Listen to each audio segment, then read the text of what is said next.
Welcome to Harbor Island, a place where the hustle and bustle of daily life masks a dark and sinister secret. Amidst the busy docks, the lively markets, and the growing tourist attractions, there lies a shadowy figure who has haunted this island for decades. This is the story of Elara, the witch who preys on the men of Harbor Island. Deep within the thick, ancient forest that covers the northern part of the island stands a crumbling house. It might seem abandoned to the untrained eye, but to those who know the legend, it is a place of dread. Elara, the witch who lives there, has a unique and terrifying gift. She can control animals with a mere thought. Birds, cats, dogs, even the cunning foxes that roam the woods. They all bend to her will. These creatures are her eyes and ears, her lures, drawing unsuspecting men to her lair.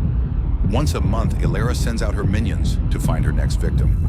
The men she targets are usually alone, unaware of the danger that lurks just beyond the tree line. One such night, a young fisherman named Jack found himself walking along the forest edge. He had heard the old tales but dismissed them as mere superstition. As Jack walked, a sleek black cat appeared, its emerald eyes locking onto his.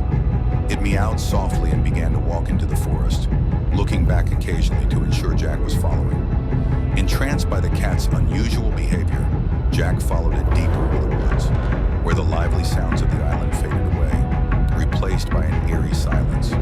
The black cat led Jack to an old house, its windows dark and its door slightly ajar. Despite his better judgment, Jack stepped inside. The interior was unexpectedly well kept, with antique furniture and a fireplace that cast flickering shadows on the walls. At the center of the room stood Elara, her silver hair cascading over her shoulders, her eyes glinting with a predatory light. "Welcome," she purred, her voice smooth and hypnotic. "I've been expecting you." Jack felt a chill run down his spine. He tried to back away, but the door slammed shut behind him. The black cat, now perched on the windowsill, watched him with unblinking eyes. Elara gestured for Jack to sit, and though every instinct told him to run, he found himself complying. As they spoke, the facade of Elara's beauty began to fade.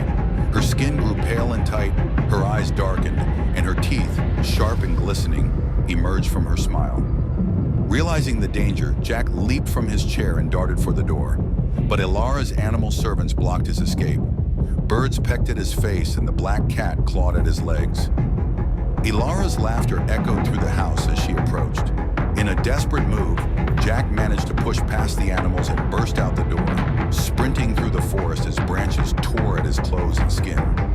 He didn't stop until he reached the safety of a crowded tavern, where he breathlessly recounted his harrowing escape. Though many were skeptical, the fear in Jack's eyes was undeniable. Word of his encounter spread quickly, and the men of Harbor Island began to take the old warning seriously. Yet Elara remained unfazed. She knew that curiosity and disbelief would continue to draw men to her door. Each month, like clockwork, she sent out her animal spies, and each month, she feasted on the flesh of those who dared to enter her domain. Harbor Island continued to grow and thrive, but the legend of Elara cast a long, dark shadow.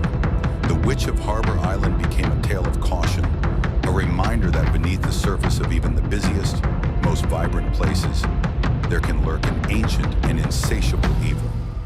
So if you ever find yourself on Harbor Island and a strange animal beckons you into the woods, remember Jack's story and think twice before you follow.